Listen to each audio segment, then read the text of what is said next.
Yo, what's up guys, back to my channel. This is Osman Kitrana. Yeay. Di video kali ini aku sedang kedatangan dengan tamu yang spesial banget dan tamu-tamu di ruangan ini.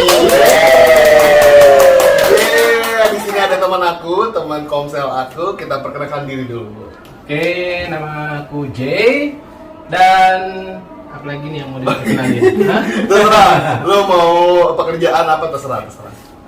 Puji Tuhan sekarang bekerja di salah satu perusahaan swasta di Jakarta dan semua pekerjaan Tuhan berkati. Semua apa yang aku butuhin selama di Jakarta Tuhan penuhin dan amin, luar biasa. Nah Jay, ini kita kan mau ngobrol-ngobrol ya teman-teman. Jadi kita mau dengerin tentang kisah pengalaman hidup Abang Jay ini yang luar biasa banget dan pastinya memberkati kita semua ya.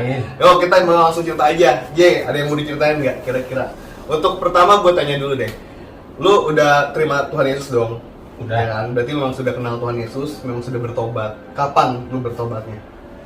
Kalau dibilang bertobatnya itu kayaknya pas kuliah deh. Kuliah. 20-21. Oke, ya. Tapi kalau misalnya Kristennya kenal Tuhannya, tahu Tuhannya itu ya dari kecil karena Jadi, orang tua juga Kristen. Dari kan. kecil sudah tahu tentang Tuhan Yesus gitu ya. Terus gitu. Tapi kalau pas benar-benar istilahnya percaya banget sama Tuhan bahwa kehidupan kita itu nggak lepas dari campur tangan Tuhan, ya itu tadi pas umur 20-21 itu. 20-21. Pas mutusin untuk mau dibaptis. Oke, terus gimana tuh? Kenapa lu bisa memutuskan untuk mau dibaptis dan ikut Tuhan Yesus? Banyak banget masalah, banyak banget istilahnya persoalan yang at the end aku nggak bisa nahan sendiri waktu itu. Oke. Karena memang kalau di runut ke belakang, orang tua aku Kristen, aku besar dalam keluarga Kristen yang menurut aku ya, orang tua aku itu taat banget. Cuman memang karena basicnya kita itu kan gereja Kristennya yang tradisional, yang Protestan banget. Jadi memang kalau soal agama itu kan tradisinya kan kuat banget tuh. Cuman kita memang diajarkan Yesus itu seperti apa yang diajarin orang tua, tapi untuk pengalaman pribadinya kan belum. Jadi waktu umur 17 tahun aku kuliah, itu kan keluar dari rumah.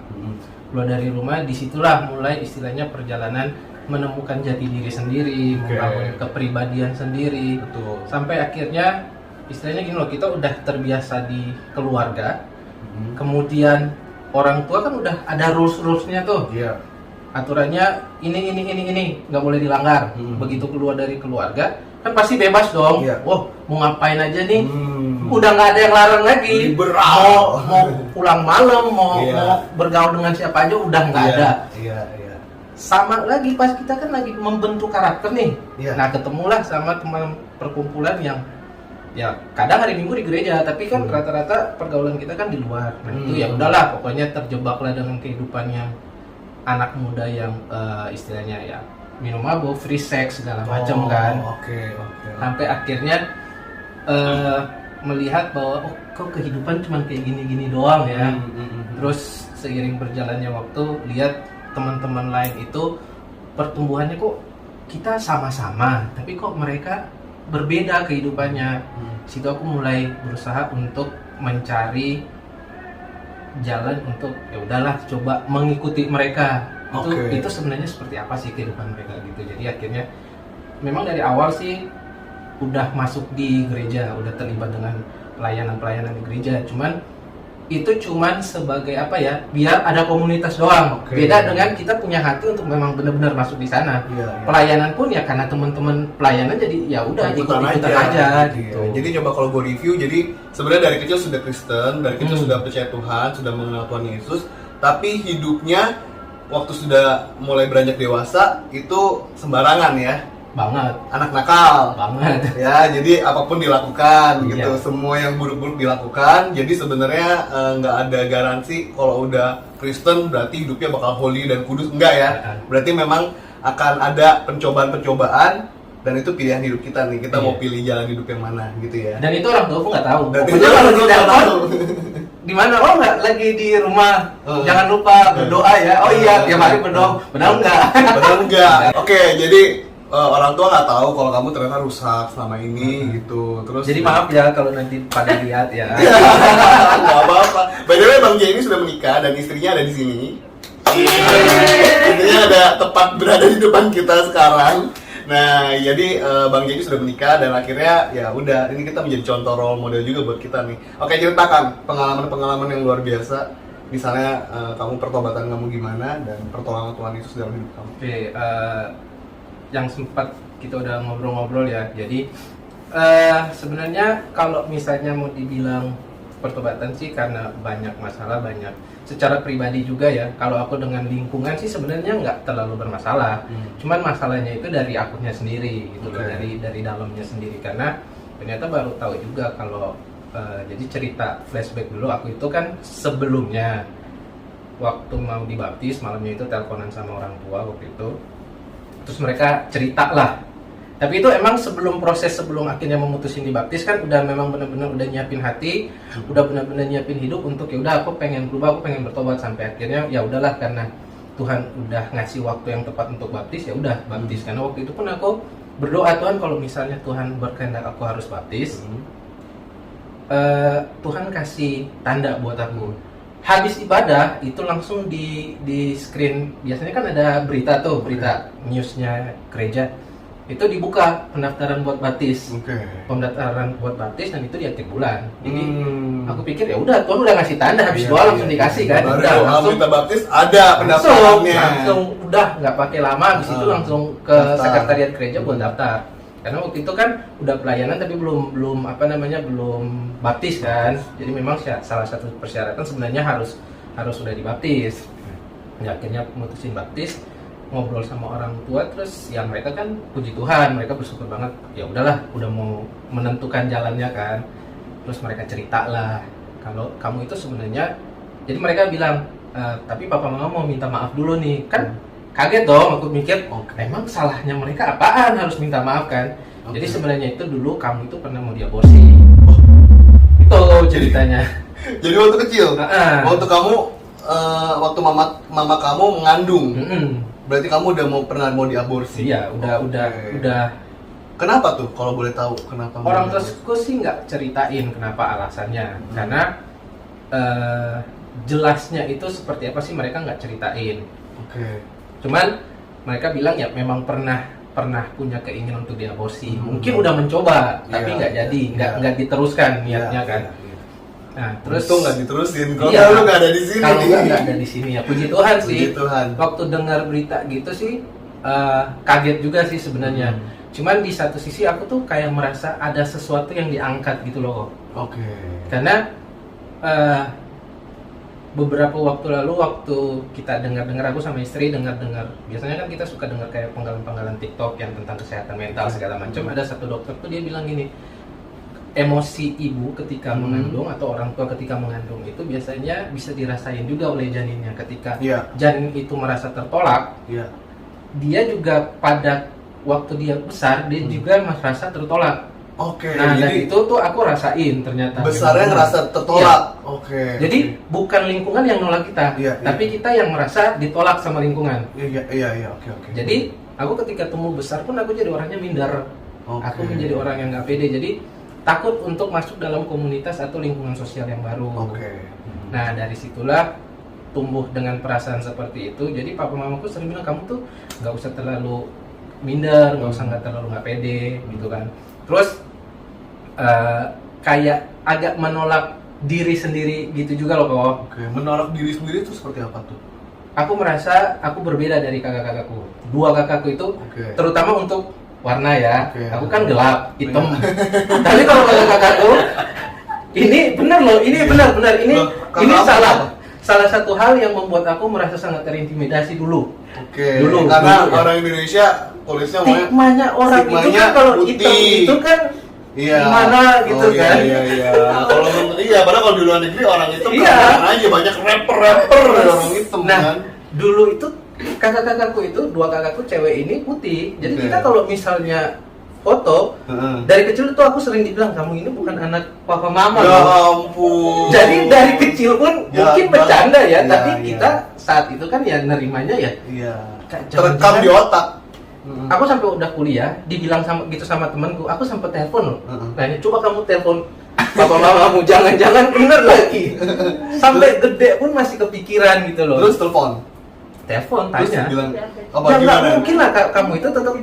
Kamu nanya gimana? Maaf Pak, Beneran aku nih beneran bukan aku anak tuh kalian bukan ya? anak kandung kalian. Iya, nanya. Si ma bapak lu mana ada muluk sama. Kenapa nih?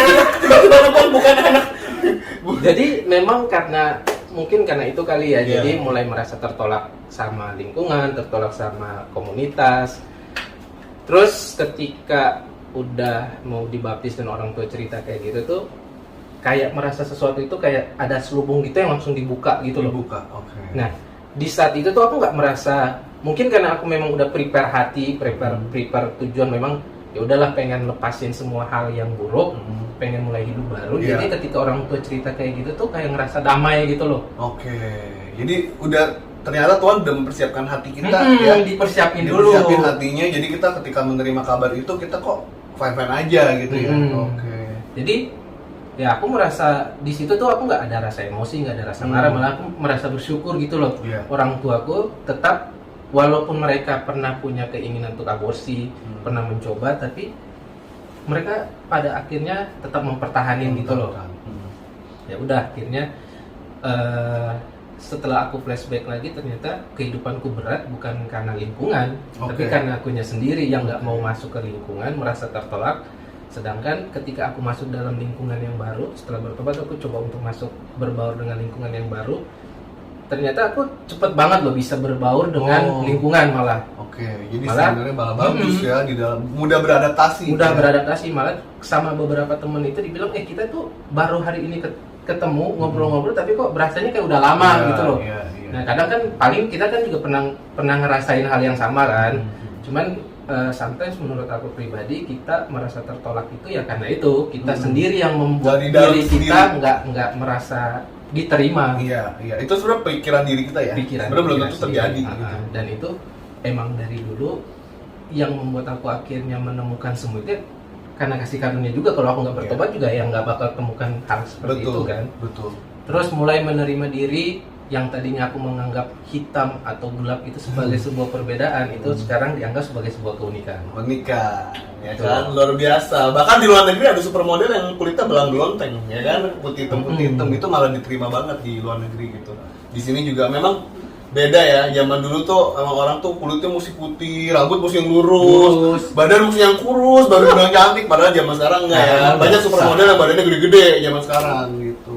Perjalanan untuk sampai akhirnya mutusin untuk bertobat, dibaptis itu juga banyak perjalanan atau banyak masalah yang dibuat juga. Bahkan setelah bertobat pun prosesnya nggak bertobat hari itu, dibaptis hari itu terus langsung holy gitu loh, kudus gitu ya, enggak. Malah sebenarnya pencobaannya lebih berat dan lebih hancur lagi.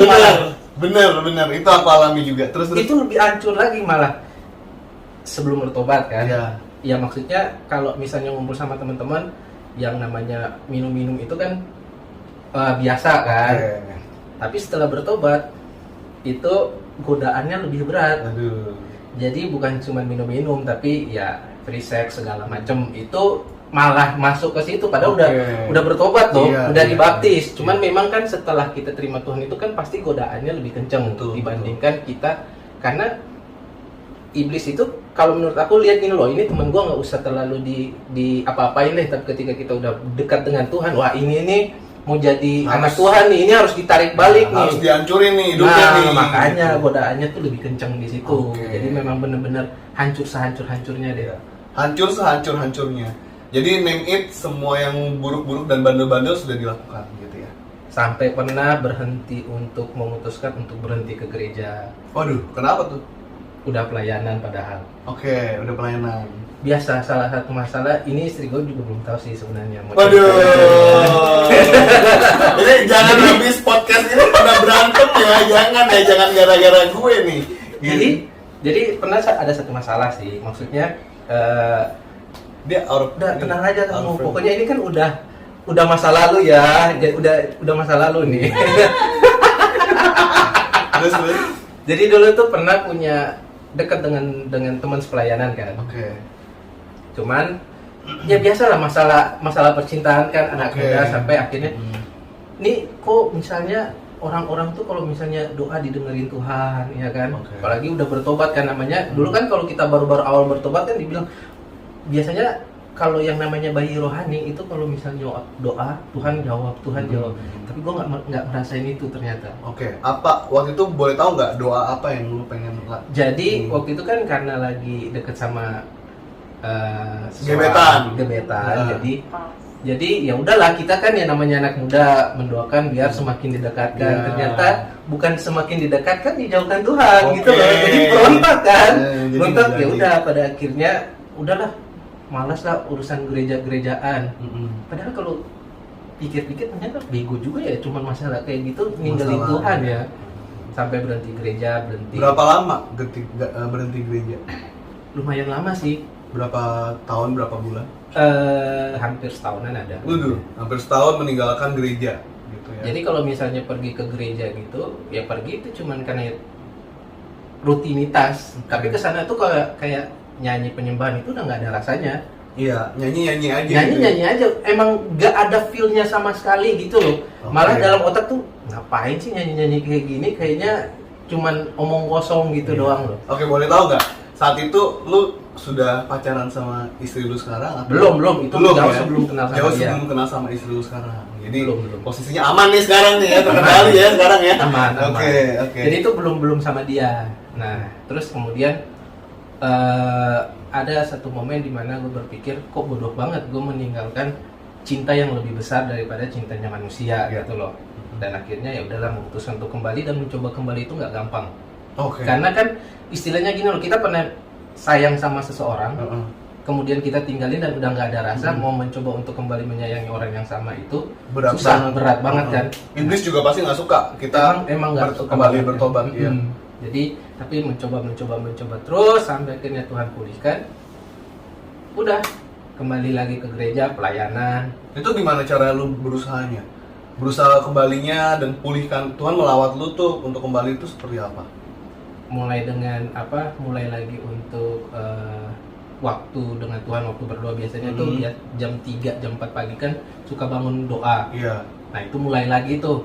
Susah banget tuh. Susah banget Bangun pagi-pagi terbiasa. subuh. Ah, Iya. udah dari situ terus mulai biasanya kan dulu kebiasaan gini loh, mau ke kuliah itu selalu doa dulu. Di jalan pun sambil istilahnya nyanyi, sambil kadang suka ngobrol sendiri kayak seolah-olah kita lagi ngobrol dengan Tuhan gitu loh. Tuhan mau apa ya buat aku hari ini. Nah, itu aku coba lakuin lagi, mulai rajin baca firman lagi, mulai ikut komunitas gereja lagi, mulai aktif di gereja lagi. Nah, itu kan rasa cinta ke Tuhan itu kan kembali muncul, tumbuh lagi sih. Sebenarnya sih cintanya Tuhan itu kan nggak pernah tinggalin kita. Nggak pernah, iya. Nah, kalau kita kembali ke situ ya Tuhan rasa cintanya Tuhan itu akan muncul lagi dalam hatinya kita. Itu menurut aku sih. Jadi teman-teman yang pernah mengalami seperti Bang J ini ya, pernah yang mulai ngedown lagi, boleh komen di bawah kalian tuh seperti apa yang kalian rasakan. Dan kalau dari pengalaman Bang J ini, dari ceritanya ini, dia kembali, kita sendiri yang berjuang ya, kita sendiri yang berusaha mau bayar harga untuk mendekatkan diri ke Tuhan, karena sebenarnya kasih karunia Tuhan itu sudah diberikan buat kita, tinggal kitanya mau bergerak atau enggak. Ya mau kembali doa lagi, mau kembali baca Alkitab lagi, itu paling penting. Bayar harga lagi. Nah, itulah yang paling penting. Tuh, jadi apalagi soal masalah percintaan nih, kan kadang orang sampai